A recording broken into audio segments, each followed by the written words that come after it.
to take me to his office to continue to continue working as secretary for him. When he left, then came the late Major Victor Bwana, rest in peace, who was a Siasa leader and mentor. He was such a hard worker. And apart from teaching the NRM ideologies through frequent field visits and all over Ankole region, he mentored my colleagues and I into becoming good administrators. A few years later, I was recommended to take up refresher courses because there was an assignment for me. So after 6 months of the course, I returned and now was sent to Mbarara University. Allow me to give you a bit of my experience as a master employer from 1st August 1989 to date. 34 years ago, the late Major Victor Bwana sent me to go and assist our beloved retired first Vice Chancellor, Professor Fred Eric I.B. Kayanja, as he navigated the long and hard task of putting in place systems that would work to build a credible institution, which we are all proud to be associated with.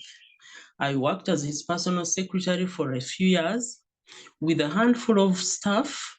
On 28th October 1989, MUST opened its doors to 43 pioneer medical students, 29 of whom have since graduated. In 1985, where we had our president, His Excellency Yoweri Kaguta Museveni, presiding over the first ever graduation ceremony in Kacheka Stadium. I am proud to mention here that most of our pioneer alumni and others who came after them are holding big offices here and abroad. It was a memorable day indeed. We continued to grow from one faculty to now 5 faculties and institutes. Today, I have risen to the rank of Deputy Academic Registrar, from personal secretary to Deputy Academic Registrar. And here comes the defining moment at 42 years of age. That is the beginning that brought me to the end that has brought us here today. I was encouraged to enroll for mature age entry examinations for possible admission onto the degree program at Makerere. So in 2002, I gained admission onto the Bachelor of Secretarial Studies at 42 years of age. It was a miracle. And now the question was, how will I get funding for the 3-year program? My mentor, my boss, Mr. Wazirake, now the retired first academic registrar, ensured that his department of academic registrar spared funds for my tuition and related fees for the 3 years, while Professor Kayanja, on the other hand, gave me study leave with pay. What more could I ask for? I raised my hands in thanksgiving to God. I was ready for school. Me, Speciousa, entering the gates of Makerere University with a 7 a.m. lecture every day, and me residing in the heart of Wandegea with very little or no sleep, as you know how noisy Wandegea can be. I made sure that I raised my arms as I entered the main gate every morning to thank God for the opportunity to be in the prestigious institution. I excelled at my studies because I was always in the first class category all through the 3 years. At 45, I attained a first class degree in 2005 at a grand ceremony at the famous Freedom Square. That was a dream come true. And I knew I had arrived. The moment I arrived back to work, my boss, Mr. Wazirake, encouraged me to take up postgraduate diploma courses in project planning and management. And I got this award in October 2007 after which I enrolled for a Master's of Arts in Development Studies. Unfortunately, I was handed a letter throwing me out of the program due to administrative reasons. At this point, I thought I had had enough and I didn't want to go back. But that was to just show me how the devil was working. With this opportunity, there was an influx of my colleagues at work who took up after my hard decision to get out of their comfort zones and go for further studies. The people I'm talking about are the secretaries, the cleaners, the office attendants, the drivers, and all people who could get a chance to go to school. They did because they saw what I did. And here, I would like to talk about the agony of crashing, because I crashed during my academic journey. And allow me to use the words of a great preacher, Bishop T.D. Jakes. I have paraphrased some of his words, but only to tell you that the PhD journey was long and lonely, but I did not and could not lose my mind along the way. Many of you who are listening to me, who have embarked on the same path, have stumbled and fallen, and I too experienced moments of despair. Allow me to share the words of T.D. Jakes on crashing, and he said, and I quote, "Sometimes God takes us through surgery for different reasons. And when you go through surgery, you have to know that recovery hurts too. It is amazing how often trouble comes knocking at our doors, challenging us in many ways we cannot always control. Endurance is part of crashing. And no one can endure crashing, but we always do every day of our lives. The pain seems purposeless, just like any other pain. But that pain experienced afterward has a purpose. And though it carries the same intensity, it has a different ending. We must remember, therefore, that it is the ending that matters. In my case, the ending mattered. And God's thoughts towards us are for good. We may not know what lies in the middle, but if we can endure the pain, we can find hope in the promised expected end. Today, if you're suffering or in agony, feeling disconnected and lost, I want you to know that tomorrow is coming. If you can endure the moment and withstand the agony and push through the darkness, joy will come in the morning." End of quote. That is the essence of my PhD journey. It was like going into theater and undergoing the cut of criticism and challenges from my doctoral team. Countless revisions and disagreements led to moments of frustration and misunderstandings with my family and friends, but I endured the pain, went through the examination process, and faced the truth during the public defense, where my future hung in the balance. I am grateful that I did not falter at that critical moment, because my morning came just in time. And I return all the glory to God for making it possible for me, a rural girl, to be given an opportunity to share with you, my esteemed audience, as a person with a doctorate, the first in my father's lineage. And finally, the doctorate at 62 years of age. Remember the 42 years when I got admission for the undergraduate degree and graduated at 45. Now at 62, the doctorate is here, and the first one in my father's clan. I got admission onto the PhD Development Studies on 10th October 2012. Both the VC and AR agreed that a waiver on tuition would assist me to navigate this journey. The focus of my research was organizational behavior and academic staff of Bishop Stewart University, located in Mbarara City. I appreciated the study more and more as I went ahead. I presented progress at different fora and received valuable comments. Both my supervisors, Associate Professor Charles Tushaiwome Kazova who is the Deputy Vice Chancellor at MUST now, and Associate Professor Adrian Mwesije, were pillars of support in this journey. They guided me through the highs and lows and molding me into the person I am today. They are the reason I am telling my story today. It was long and lonely because I persevered, and along the way, I discovered that this was not what I had bargained for. I needed to put in a lot of time, in fact, all my time, but the nature of my work was such that by the end of the day, I would be so exhausted, I had no energy to put in anymore. Things became worse, and at one point I decided PhD was not my calling, and for 2 years, I closed the door to PhD. And now,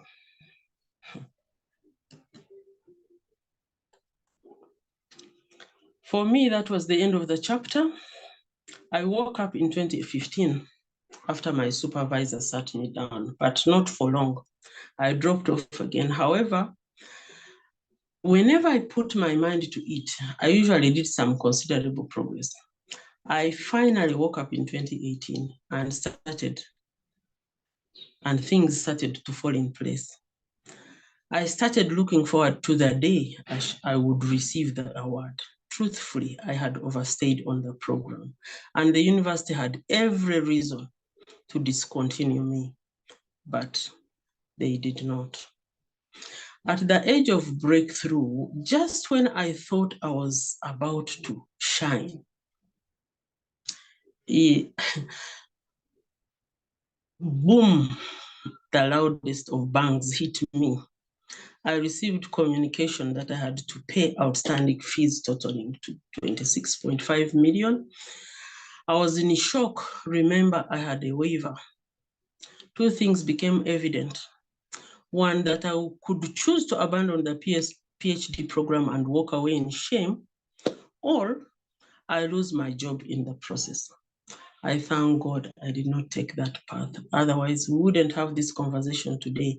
The tuition waiver was extended, and I was allowed to pay at least a quarter of the money that was being demanded. Allow me to give a word of gratitude.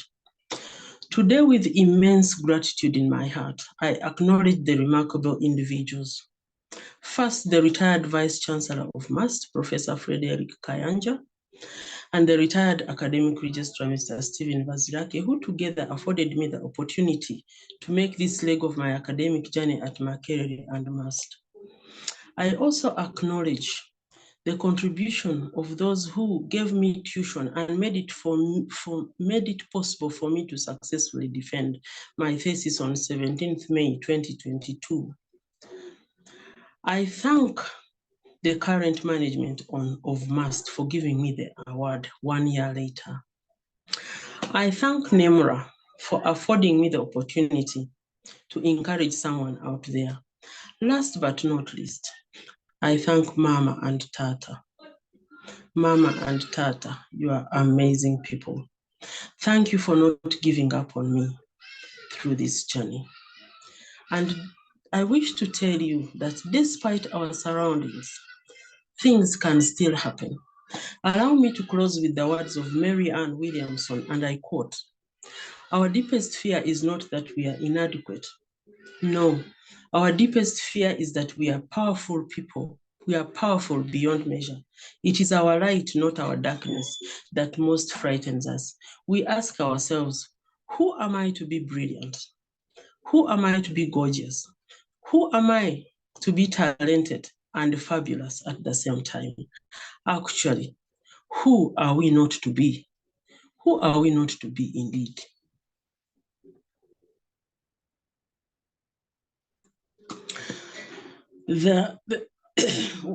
Our playing, actually, who are we not to be indeed? Our playing small does not serve the world. There is nothing enlightened about shrinking so that other people won't feel insecure around us. And sometimes I shrunk myself so that I do not offend some people. We are all meant to shine as children do. We were born to make manifest the glory of God that is within us. It is not just in some of us, it is in everyone out there who wants to shine. And as we let our own light shine, we unconsciously give other people permission to do the same. As we are liberated from our own fear, our presence automatically liberates others. End of quote. All Mary Ann is saying is that you too, you can be what you want to be despite where you found yourself. A word of encouragement to my viewers today. I am here to encourage someone who may be going through huge stuff. You're up and down, nothing is working.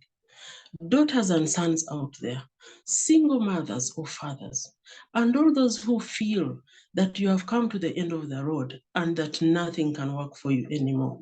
Look at me. I am a living testimony of what God can do. If you're looking for a testimony, I am that testimony. The things God has done for me, just like gospel artist Tim Godfrey said, if I had 10,000 tongues, there wouldn't be enough to tell my story. It may be rent related, it may be fees, it may be bank facilities and more. I have had my share of such, but look at me. A new page has been turned in my life and in the life of my family. I have so much to tell someone today, but because of time, it will be for another day. My morning just came in time at 62 years of age. I received the award 1 year after the Viva Voce at a grand ceremony held on 27th May 2023. And again, allow me to say, this PhD is the first in my father's clan. My prayer for you out there, may your doors open. May your names attract greatness. May my testimony touch a life, that it does not matter where you find yourself or where you are born. As long as the finger of God is on you, your destiny can never be covered up. What God cannot fix, what he cannot do, what he cannot solve does not exist. I thank you very much, my viewers. God bless you richly. For succeed we must, for God and my country. Wow. I thank you. Wow. What a quintessential story. An African girl, rural African girl that ended up inspiring nations and multitudes of people that have lost hope, need encouragement. And this is what I am picking from the room. Thank you, Dr. Faye. I almost was shedding tears when I was listening to your presentation. When I did your story, I didn't know all these details, but I'm so happy to listen to you. And I'm sure for us, wherever you guys are, maybe you could unmute and just clap for Dr. Speciousa. I want to hear you clapping. You can unmute and just clap, and then you it again. There you go, Dr. Speciousa. I'm also clapping by hooting. Absolutely. Because it's serious. So, members, Dr. Speciousa, this is the point. We have reached the point where we are now going to shoot questions. But before we shoot questions, I think you need to listen to these messages in the chat room. Very, very inspiring messages. Everybody seems to have been caught up by a Speciousa bag, and it is important that I read them out. So Dr. Wengabo is very happy with you. She says we need more of these stories of inspiration and encouragement and energization. I like his conceptualization. That success is never a walkover. He thanks you very much. Pofia, Dr. Pofia is a recent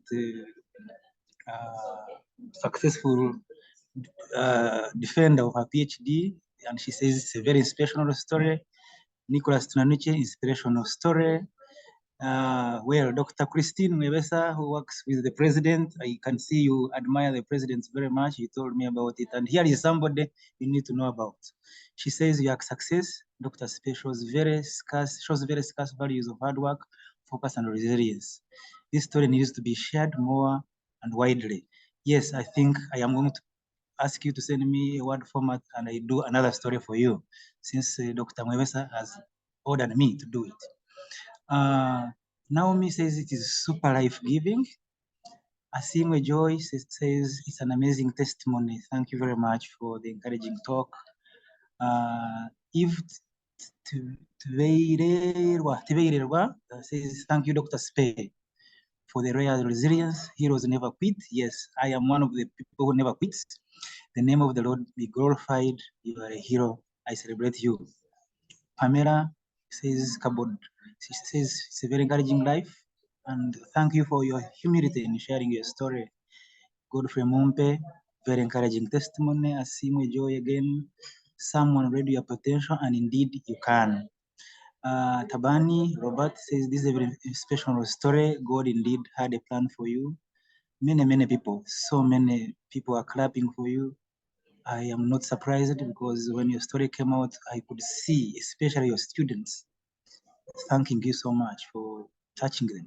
Eunice Chomunisha says this is a very touching and inspirational story. Rita Chichonjo, inspirational story. Naomi came back and says, thank you very much. Yes, very many stories. I may not finish them. Ankunda Grace, I come from Kabare and I'm very encouraged by your words. So therefore, members, this is the time to shoot your questions. When you raise your hand, when you click on the reactions button, I probably should be able to see your words. But Dr. Spe, please, I want you to pick a pen. I want to shoot 7 questions to you. And then you'll they are all related, but you'll be able to answer them. The first question, I want you to ask, I am a father of 2 daughters and 2 boys.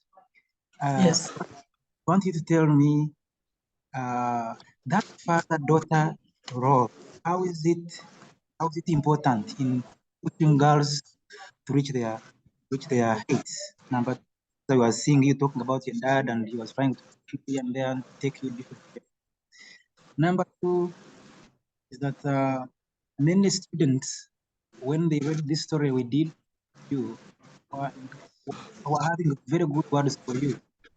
What did you do for these students at Mbarara University? Because wherever I could see very many of them saying so many nice words. There's something you did while You're as a breaking. I'm breaking? You're breaking. I'm not getting some of the words.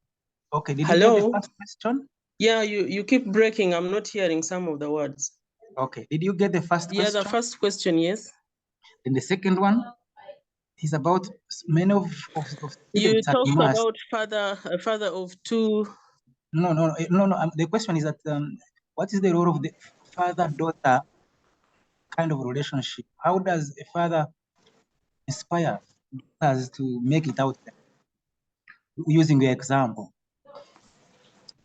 And then the second question, if you could hear me,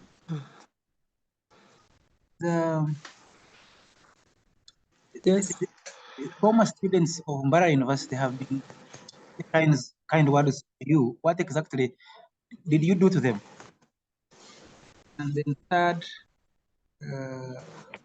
what kept pushing you? And the fourth question, what has been the role of your 2 daughters in your journey from the time you started? What? Number 3? Number 3? Number 3 is about what kept pushing you. I didn't get that. I didn't get that. The third question is what kept pushing you? Yes. And the fourth question is what has been the role of your children, those 2 daughters? Those 2 daughters, the time you started Number 4? and now. The fourth question is about the role of your daughters in your journey. Role of my children, yes? Yes. Mm. And then I think that's all. The others look the same. Number 5. Except your study was about organizational behavior. Okay, can I respond to these ones? Yes, please. Those are good.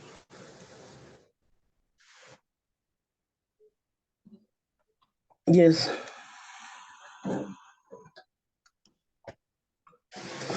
Okay.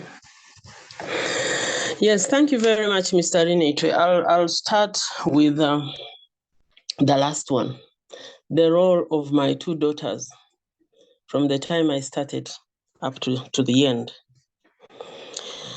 Yeah, from childhood, I saw how my mother loved us and how we loved her back. And this was a virtue that I grew up with and transferred to my children. My 2 girls, Pamela and Dr. Charlotte Kawaseke, are my friends. I no longer call them my children, they are my friends. Everything that hurts me or everything that gives me joy, they share. And during the journey of my bachelor's degree at Makerere, they were in secondary school. We were a bit disconnected. We missed each other because during my semester period, they would be on holiday. And during their holiday, I would be in school. But anytime, any chance we got to be together, we did. And of course, there's a number of things that happened while I was in school because resources had to be shared. They were not enough. But my girls were so attached to me, they understood. One time when they visited me in my little room in Wandegea, I prepared a small meal, and having that meal made us shed some tears, but they were tears of joy. Mommy is about to break through. When I was on my PhD journey, my daughter now, Dr. Kawaseke, got a chance to go to China to do her own PhD. And the words she told me inspired me so much. She said, Mommy, I'm going away, and don't make me return and I find you still on this program. I need you to graduate before I come. Much as she inspired me, I did not. Like I've said in my presentation, many things put me down. But here we are. They gave me a lot of support, and they still do, because today they are telling me, Mommy, it's time to write projects for funding. And that's what I have embarked on right now. And the second one, what kept pushing me. One time my father attended my brother's graduation here at MAST, and he saw Professor Kazoba getting his PhD. He was donning that yellow gown, and he came and told me that same day, I want you to bring me here and I see you wearing that same gown. That was a shock, and I always didn't want to disappoint him. My father is the kind of man who would go an extra mile to help a child in the village, whether they are related or not, for them to go to school. And he did that for so many families. Some have jobs now, while others dropped out for some reason. But he's the kind of person, even today, he's still paying fees for one of his grandsons who lives with them.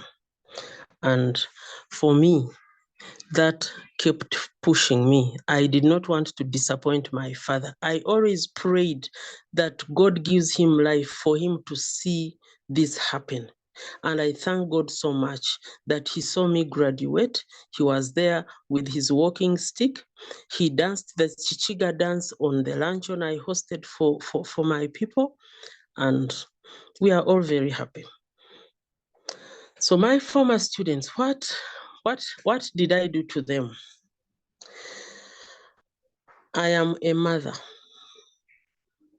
and I gave them what mothers give their sons and daughters. My office, when I became a deputy registrar, and long before that, by the way, when I was Professor Kayanja's secretary, when I was the academic registrar secretary, and all through my time in MAST, I was a friend of the students. I encouraged them because I knew it would not work for me seeing that I was in an educational institution. I knew I was not going to be like them, maybe to become a doctor or something because of my level of education.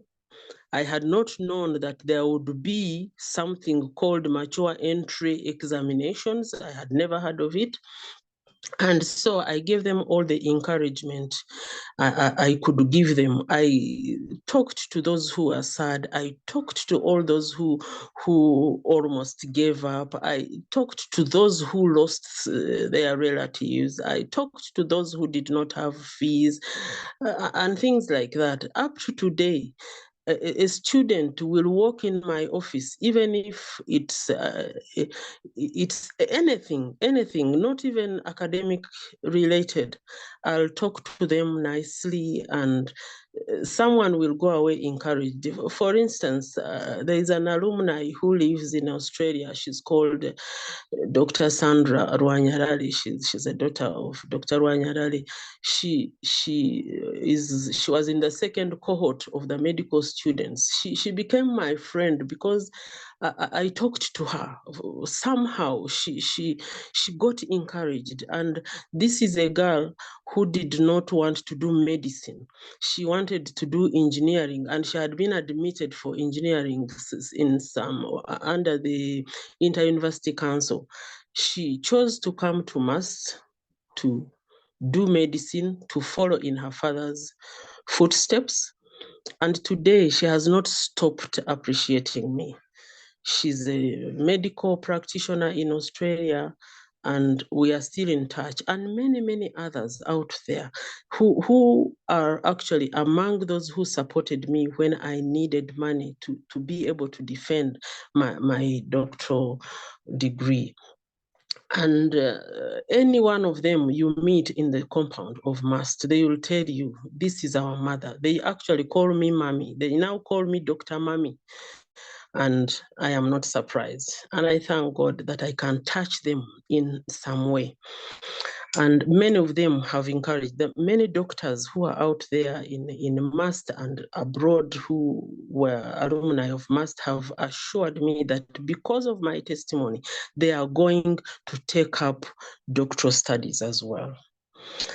So about father-daughter relationship, father-son relationship, I have already alluded to the relationships we had before in our family. My father was a very strict but loving father.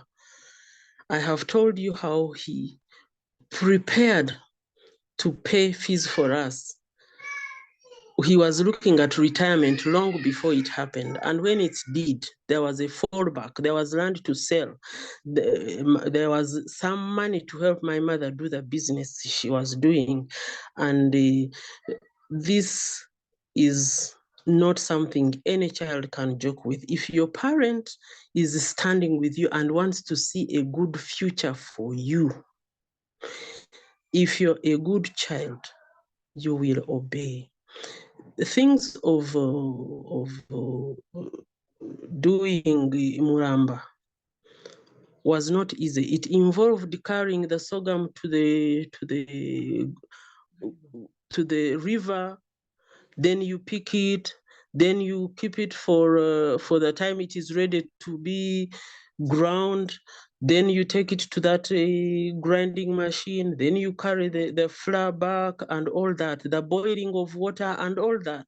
We had to get involved.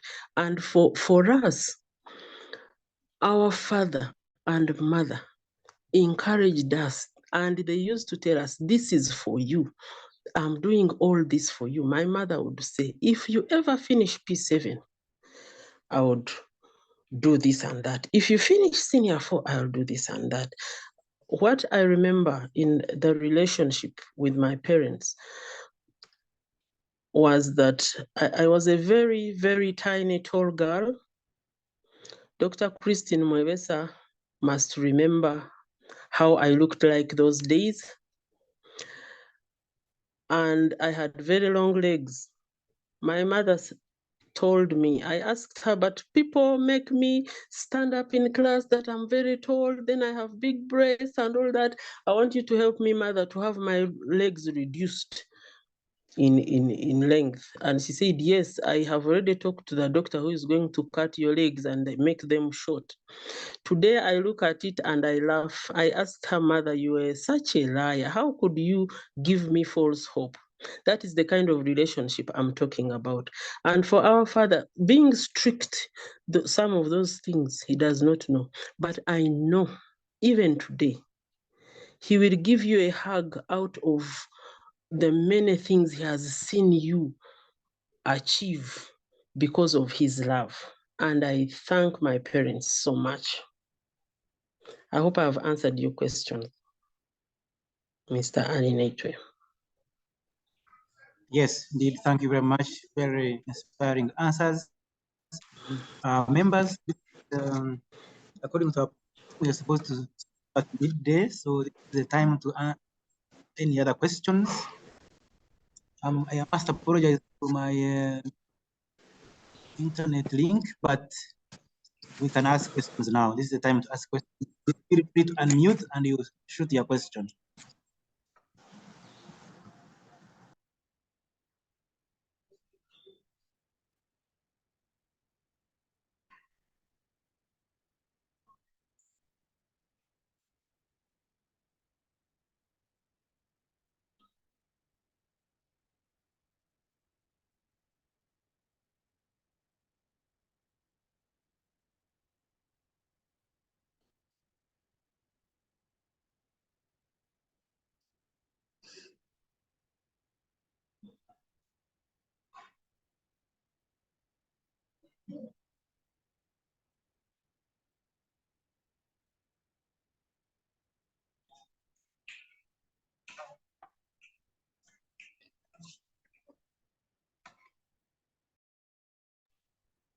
Dr. Mami, it seems that people just have no words to express their feelings because they've been so inspired. The question is that they asked me directly that they passed on should look to be. They are just only thanking you, nothing else. Anyway, there's a question here from Dr. Wengabo. Just a second. Very good. Many questions are coming through now. Let me just read through. Dr. Spade, can you get your pen? Yes. That's from your personal experience and learning. Why do some people give up on struggles when actually they may be less troubled than you were personally? How might such people get back on track? Okay, some people may not have the type of struggles that you went through. They might be privileged, but they still want to give up. How can you help them to get back on track? The first question from Dr. Wengao, and then from Rita Choncho, Dr. Rita Choncho, she's saying, looking at retirement in academia being 6 years, what kept you going when you were in that age bracket? Now, yes, somebody wants the presentation shared. Yes, we shall share this presentation to all of you because we have your email addresses. Yes, so those are the two questions. People who, thank you very much. People who are more privileged than I, giving up on learning. That one takes us back to some personalities. I want to believe that some personalities. For me, I am one person who is not easily broken. Even in the midst of the hottest of fires, I always want to keep my head high, knowing that I have people who are looking up to me. For me, my children, Pamela and Charlotte, were looking up to me. My siblings were looking up to me. And during my employment journey, during my school journey, I always saw my peers looking up to me. For instance, at MUST, even today, the people I call my colleagues, even academicians, by the way, they still look up to me. I do not know what to call it, but I call it the grace of God that has given me favor to be able to talk and people will listen, to advise and people will take my advice. And things normally work for them. For someone to say they are giving up on themselves, they only need someone to talk to them. I had people talking to me when in my story you heard that I did all sorts of menial jobs to live. Someone talked to me and said, "You're a young girl. Why are you doing this?" Because I was that time among what we would call village champions in that place where I lived, in Mpoma Satellite Earth Station. And they were Bafumbira people, Banyarwanda people, Bachiga, who were doing many jobs. And I joined them because I needed to live. When my partner left, I have said that became the end of my life. But someone walked up to me and said, "Young girl, you must get out of here. There is so much you can live for." And that statement opened my eyes. Such people need to have someone talk to them. And for me, I love doing that. Whether you have asked for help or not, I'll meet you on the road and you are probably talking to yourself, and I'll stop and ask what is going on. Such people need someone to encourage them. And wherever they are, today, NEMRA has given me an opportunity to talk. I am ready and willing to continue talking, whether it is through a phone call, whether it is through email or WhatsApp and all other social media. I am here to talk and encourage someone. I thank you, and I think I have answered that one. So Rita Chichonjo is asking, what kept me going? What keeps me going? I'll say it today and tomorrow, that mine is only to encourage someone who is about to fall down because they are giving up on themselves. You know, there's a story I have not shared for some reason, but I can tell you that I went so down. I went so down that I knew I would never get up. But even the Bible tells us, when you fall down in the mud, you don't have to stay in the mud. You get up, you shake yourself, and you continue walking. When I was in Makerere, for me, I have already said it was a miracle for me to be in Makerere. And what I did, I asked God for grace. What I did throughout the 3 years in Makerere, I visited churches and I gave my testimony. I always told them I'm 42 years old and I have come to school, and people would clap and laugh. But when I went deep into how I came to school, that would change the tone of the story. Even that Sunday's sermon would change. I did that for the 3 years.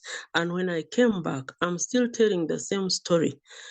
In my village, in my home, at mast, and everywhere I have found myself encouraging someone to walk as I walked, and I know it is possible. Ex-President of America said, yes, we can, and he did. You can. You only need to start something, and you will see the wonders of God. I thank you very much. Thank you very much, Dr. Spe. Again, messages keep streaming in. Dr. Gad Ruzaza Narutse says, Dr. Speciousa Birungi, and thank you very much, and thank NEMRA Fraternity. Yes, he agrees with you that success is possible in whatever ways. And I see something from Dr. Wenga again, that may God keep you much longer to encourage others and inspire more people and sow seeds of self-discovery among many of our peoples. He's suggesting to you that they host you at NEMRA again as an inspirational speaker for our doctoral mentees. So are you willing, Dr. Mami?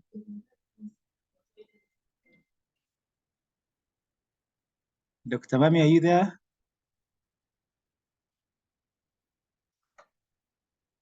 I seem to have lost you. Yes, I'm here, and I'm saying I am willing and ready every day. I am willing and here to do just that. Thank you very much. Very beautiful. We have yes, we are still on time. I have seen a name here on the group. Dr. Kawaseka, is that your daughter?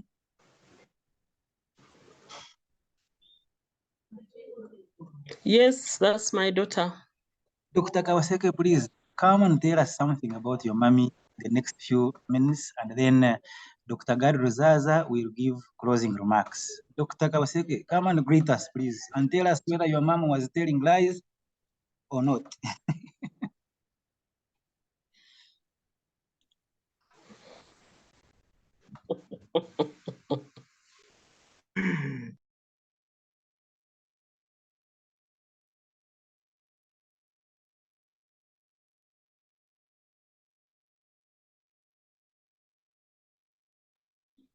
I hope she can come through and talk to us because we still have some time to go.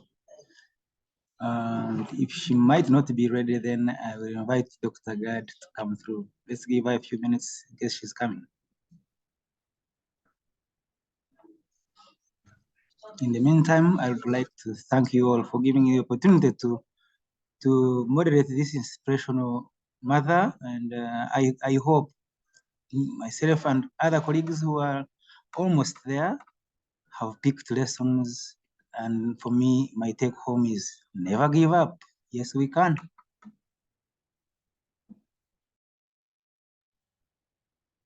Which is sometimes used interchangeably. The Hello. Vatican City is an international legal person of the Roman Catholic Church. Hello. Its physical location at the Vatican City in Rome, and it's sovereign. Dr. Kawaseke, are you the one there? Yes, it is me. I don't know whether you can hear me. We are picking something like from the Vatican. Is that you? Are you addressing people in the Vatican? Or it is someone else? Sorry, can you hear me? Yes, now we can hear you. Please, now. I am sorry about that. Good morning, everybody. Thank you for this opportunity. My name is Dr. Charlotte Kawaseke. Thank you so much for gathering to listen to my mother speak. Dr. Spe, I confirm that everything she has said is true. One word to describe her is that she's a fighter and she does not settle for anything less than what she wants, as long as she has set her mind to it. Yes, she dragged on her PhD journey, but I always knew that at some point she'd be able to complete. So we thank God for it.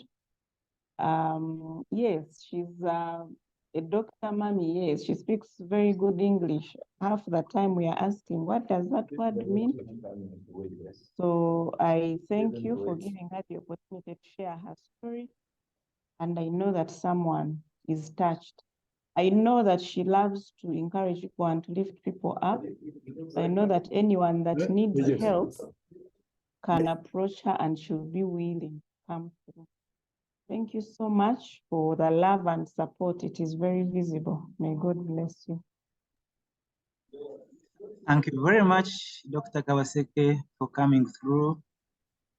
The reason I really decided to dig you out is because when I did your mom's story and she was sending me material from which to pick information, I could see a lot of family around her, a lot of you guys supporting her, and I felt you should really come through and also talk to us. And next time I'm in Mbarara, Dr. Mami, please, I am going to check on you. I have also learned that Dr.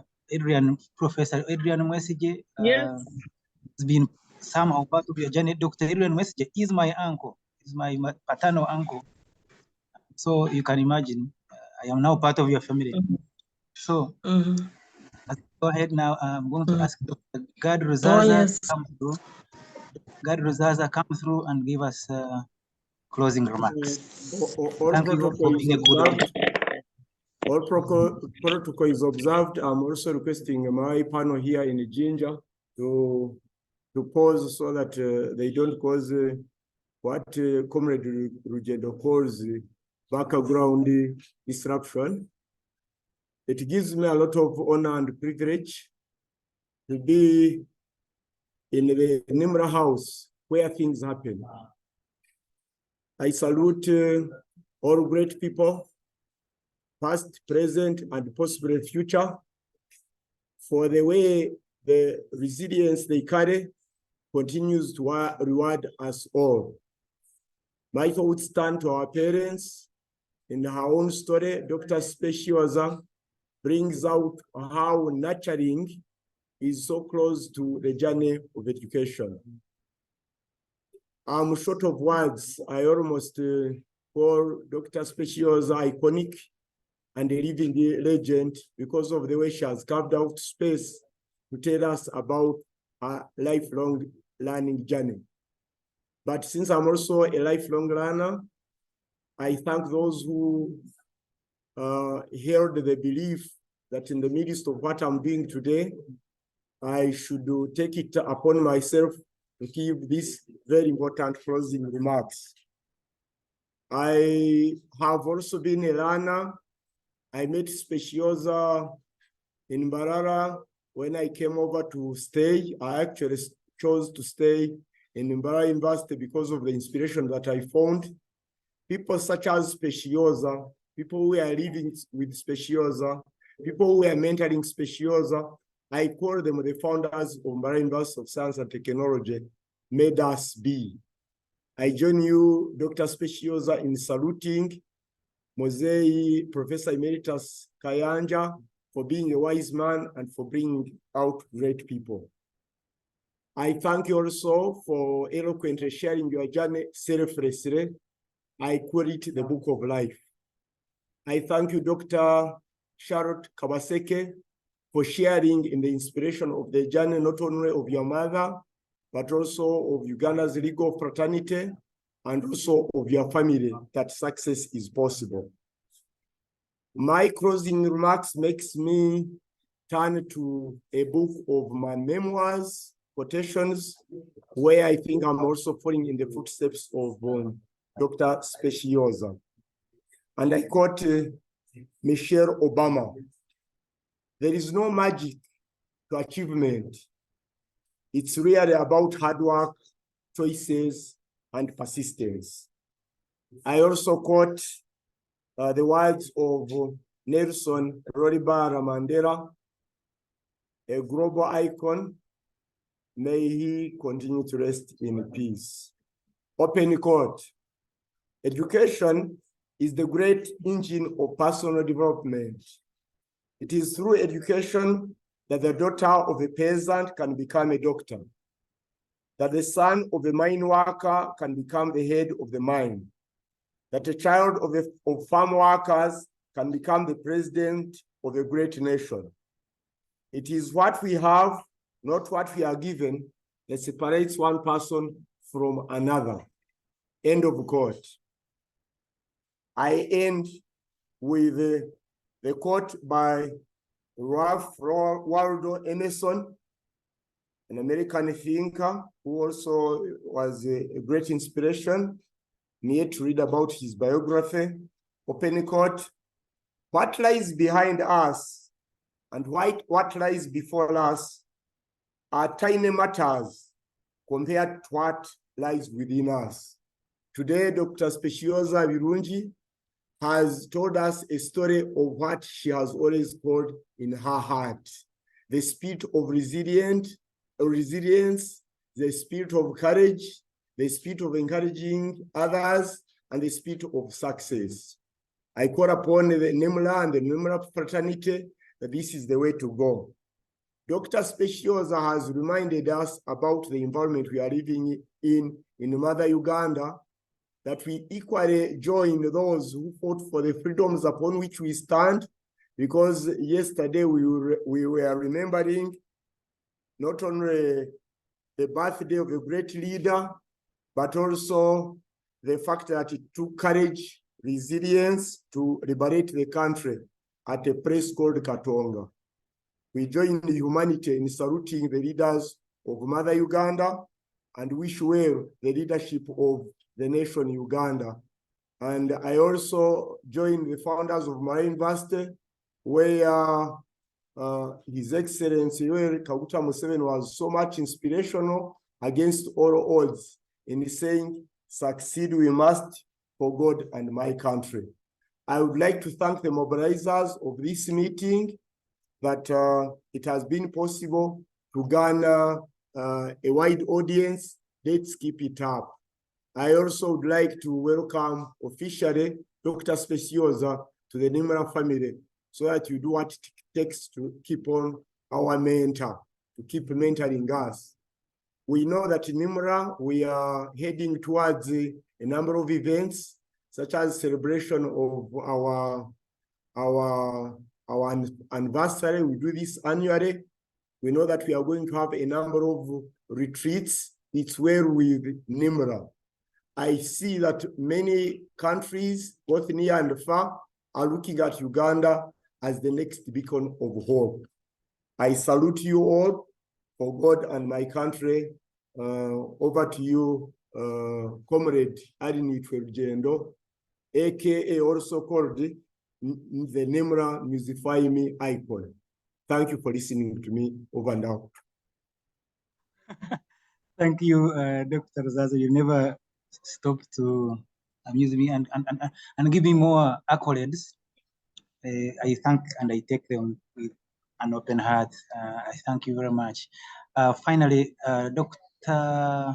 Kabaseke, there is somebody who admires you on the forum, Hadija. Hadija is our head of advocacy here, and she says she's happy to know that you are Mommy's daughter, Dr. Mommy's daughter, and a learned sister, and an outstanding legal scholar. Send me your published work, and I newsify the same way I've done for your mother. We will talk about that. Now, Hadija Dr. Kawaseke, our daughter, we have not talked about her marital status. I don't know what aspect of her story you newsify, but she's a wonderful daughter. I know how she was in P7. We shall decide when newsifying her work, because Hadija says she's a legal scholar. We'll look at her published work and newsify it. Yeah. Then, of course, Hadija is our head of advocacy. Hadija, you could come through, conclude on the fact that people have asked that Dr. Mami needs to return to return to NEMRA and talk to us in person.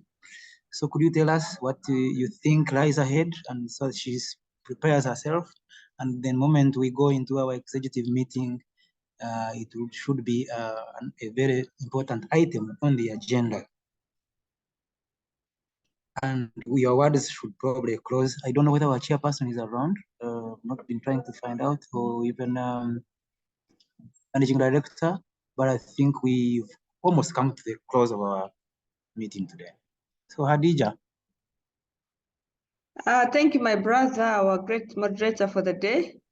My name is Hadija Yahya. I'm the one who coordinates the advocacy and mobilization for NEMRA. I'm on that journey, and with today's inspiration, I have no reason to go slow for the remaining part of the journey. And I was lucky or unlucky that my mentor, NEMRA mentor, is here. So I'll be more accountable. I have not many options.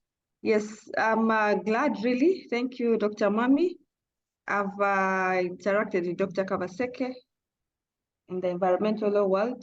I don't know if she remembers. And it's our great honor, really, that we have you on board. I'll reach out personally. I have Dr. Kabaseke's number. I'll also reach out to you, Mami, Dr.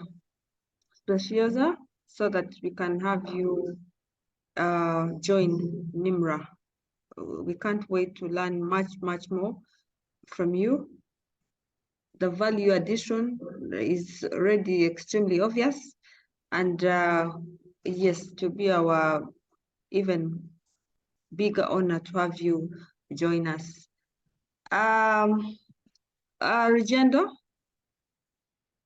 our MD delegated Dr. Ruzaza to do the honors, so I'll give you back the mic and take it up from there. Thank you very much. I have also delegated you. Oh, beautiful. Now, I want to thank you all for having been such a very wonderful audience. And Dr. Mami, please, you heard that we want you in NEMRA. There is a reason for that. I think it is all about mentorship. There is a problem of mentorship, especially for early career researchers and those that are already on their journey and they're almost giving up. NEMRA is always about how do we improve our research methods, and that's, but we need somebody now to talk about the soft. That's the hardware. NEMRA is always giving us the hardware. We now need a little bit of the software so that we don't lose people on their journey to stardom and become, and also of course end up becoming stars like you. So please, we hope you will be able to join us. That's it. We need a closing prayer from Hadija. Whenever you need. Yes. Yes. I didn't hear what somebody wanted to say something. We are still in time. We're supposed to close at midday. So, and people are free to leave anytime, to leave the room anytime. And maybe Dr. Spe, do you have those very last words as a mother? You never know. There's something here. What is the day? Dr. Spe, you are invited again to give some last thoughts. So the question is, if you were to give this talk, you must be having some things that you could have left there. Yeah, sure. Dr. Spe, we are inviting you to give the words of wisdom as a mother. Thank you for accepting. Yes. Thank you very much. Thank you very much, our viewers today. You are saying it all. I am a mother, and my heart is big enough to accommodate every child, regardless of age, regardless of gender, regardless of religious affiliation, regardless of any academic program you're taking up. I am here. I am Dr. Mami. I have all the good words to give you, to encourage you, to mentor you, and we shall surely get there. I thank you all at NEMRA. I thank you audiences all over the world, wherever you were listening in from. And I am hopeful that since NEMRA has gladly welcomed me to be part of the family, I'll stop at nothing to ensure that none of our people drop out. I thank you very much for listening to me today, and see you another time. Bye for now.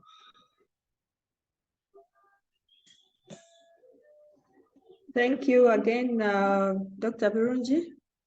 Dr. Mami, I love the title, very rich and befitting. A special thanks to our great moderator. We can't want to forget to thank you for the good job, very well done. Our acting MD for this meeting, Dr. Gad Ruzaza, and all the participants. This was a very, very good turn up, and we promise to reach out to each one of us, especially those who are yet to fully subscribe to NEMRA, so that you do so as we grow our network and do amazing things for our communities, for Uganda, for Africa, and for the world. Without further ado, I will adjourn this workshop, and I wish every one of us the best of the rest of the weekend and many days to come. That with the prayer. Yes, that will be the last. Prayer. That will be the last, very, very last, very short prayer. So please always respond positively as you have today. Whenever we call for NEMRA events, we are not much without you. On that note, I request each one of us to humble ourselves for a word of prayer. Almighty Lord, we glorify your name. We thank you for bringing us this far, for bringing us the jewel, the gem in Dr. Birungi and her family, the wisdom shared, the inspiration achieved, the energies obtained from this training. We thank you for bringing NEMRA together to change our societies and to serve your purpose. And we pray that you continue to bless us, to enable us, to give us the energy, the wisdom, the strength that we serve humanity as we serve you, our dear Lord. We pray that each one of us keeps in good health and achieve nothing but the best for each one of us and humanity as a whole. We pray this in our Almighty Lord. Amen. Amen. Amen.